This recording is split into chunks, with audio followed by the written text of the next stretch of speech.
दोस्तों, आप सभी को मेरे channel learning and earning per स्वागत करता हूँ। आज मैं आप लोगों को प्लांट नर्सरी के बारे में बताने वाला हूँ। गौर से देखने पर यह पता चलता है कि दोस्तों पिछले लगभग 4-5 सालों में ये बिज़नेस जो है ये तेज़ी से बढ़ता हुआ एक बिज़नेस बन चुका है और जो कि अच्छा खासा मुनाफा दे रहा है। दोस्तों, आज मैं इस वीडियो के ज़रिए इस बिज़नेस के बारे में आप लोगों को कुछ बताने वाला हूँ कि इसमें कितना लागत करना पड़ता है, हमें क्या क्या सामान चाहिए या हम इस बिज़नेस को कैसे स्टार्ट करें। तो वीडियो को बिना स्किप किए एंड तक ज़रूर देखिए। और हाँ, अगर वीडियो आप लोगों को पसंद आए तो इसे एक लाइक ज़रूर कीजिए और अगर आपको मेरा चैनल अच्छा लगे तो चैनल को सब्सक्राइब ज़रूर कीजिएगा।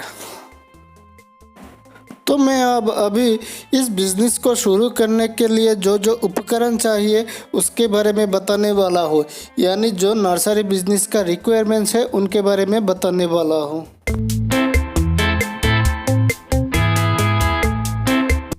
इस बिज़नेस को शुरू करने के लिए हमें थोड़ा ज़मीन चाहिए। अगर घर के ऊपर छत है तो भी चलेगा, अगर घर का आंगन हो तो भी चलेगा। और दोस्तों, ये ज़रूरी नहीं है कि हमारा जो ज़मीन वो हमें शहर या किसी मार्केट एरिया में लेना हो। ये देखिए, ये जो नर्सरी है इसके आसपास दूर दूर तक एक भी दुकान नहीं है, लेकिन फिर भी ये नर्सरी अच्छा खासा चलता है। दोस्तों, ज़मीन का इंतज़ाम करते समय हमें सिर्फ इस बात का ध्यान रखना है कि ट्रांसपोर्टेशन का सुविधा हो। अगर दोस्तों कैपिटल की बात करें तो इस बिज़नेस में हम बहुत ही कम पैसे से लेकर बहुत बड़ा रकम तक इन्वेस्ट कर सकते हैं, यानी तकरीबन 10,000 में भी हम ये बिज़नेस आराम से स्टार्ट कर सकते हैं छोटे पैमानों पर। तो वो हमारे ऊपर डिपेंड करता है, वो हमारे एबिलिटी के ऊपर डिपेंड करता है, इकोनॉमिक स्ट्रेंथ के ऊपर कि हम कितना रुपये इन्वेस्ट करें। हमारा जो तीसरा रिक्वायरमेंट है वो है सॉइल, यानी मिट्टी। पौधों को उगाने के लिए हमें थोड़ा अच्छे क्वालिटी की मिट्टी की ज़रूरत पड़ेगी। तो फ़िलहाल असम में एक डंपर मिट्टी का कीमत है लगभग 2200 रुपये। तो एक डंपर से बहुत सारे पौधों को दोस्तों उगाया जा सकता है, तो उसके लिए उतना दिक्कत नहीं होता। हमारा नर्सरी में दोस्तों पौधों को उगाने के लिए मिट्टी के साथ हमें खाद की ज़रूरत पड़ेगी। तो ये खाद जो है ये केमिकल हो या जैविक हो, दोनों ही चलेगा। तो उन खादों को मिट्टी पर मिलाकर इस तरह से पौधों को उगाया जाता है।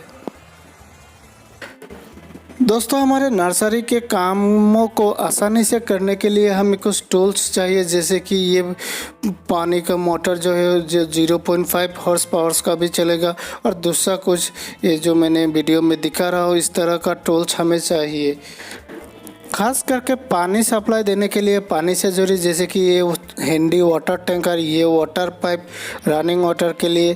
तो इस तरह का कुछ साजो सामान हमें चाहिए, इसमें उतना खर्चा नहीं होता।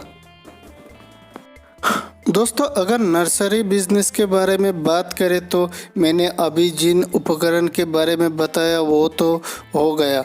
तो इसके अलावा हमें कुछ अंदर की बात भी करनी है, जैसे कि हमारी योग्यता क्या होना चाहिए एक नर्सरी बिज़नेस को संभालने के लिए। तो पहला जो बात है वो है कि पौधों के संबंध में हमें पूर्व ज्ञान होना ज़रूरी है, क्योंकि पौधों में अगर हमारा नॉलेज नहीं होगा तो हमें बहुत दिक्कत होगी कि कौन सा फल के पौधे हैं, कौन सा पौधा फूलों के लिए, और ख़ास करके कौन से पौधे लोग ज़्यादा पसंद करते हैं, कौन सा पौधे सीजनल है और कौन सा पूरे साल भर में चलता है।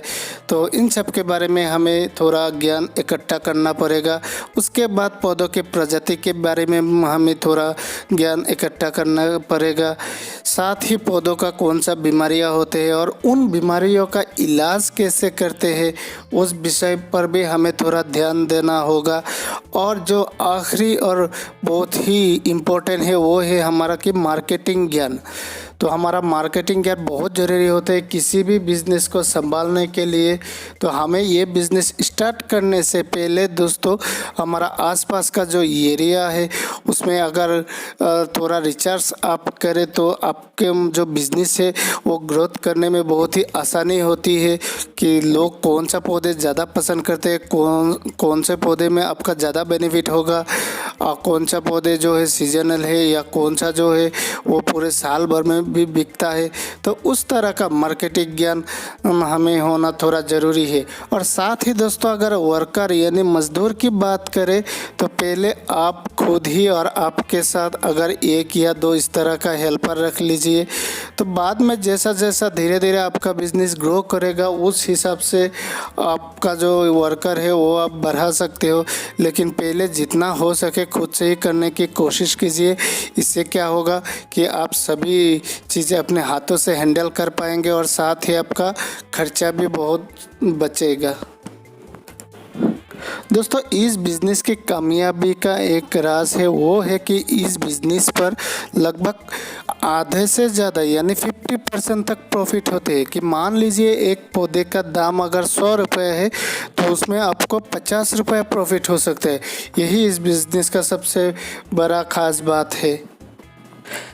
आगे में मैं आप लोगों के लिए एक वीडियो लाने की कोशिश करूंगा कि जिस पर मैं आप लोगों को ये दिखा पाऊँ कि पौधे उगाने के लिए मिट्टी को किस तरह से खाद के साथ मिलाया जाता है, मतलब वो जो पूरा प्रोसेस है पौधे उगाने का, उस पर एक वीडियो लाने की कोशिश करूंगा।